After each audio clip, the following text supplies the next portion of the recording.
अस्सलाम वालेकुम वरहमतुल्लाहि वबरकातुहू।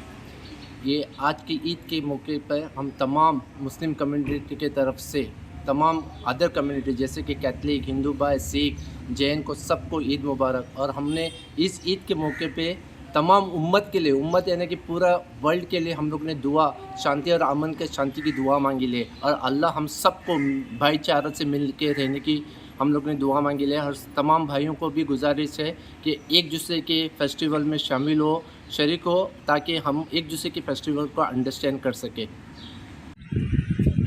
ईद की शुभकामना सभी मुस्लिम भाई, मुस्लिम, क्रिश्चियन, हिंदू भाइयों को। रमज़ान ईद पूरे 30 रमज़ान के 30 रोज़े रखने के बाद हम ईद सेलिब्रेट करते हैं।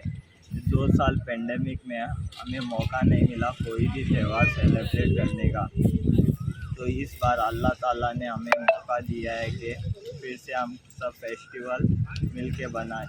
वालेकुम रहमतुल्लाहि व बरकातहू। भाइयों, इस ईद के मकाम में हमें एक भाईचारा देखने को मिला है। मेरे हिंदू भाइयों के लिए भी बड़ा दिन है और हमारे लिए भी बड़ा दिन है। इसी तरह हम भाईचारा बरकरार रखें और आप सबको ईद मुबारक।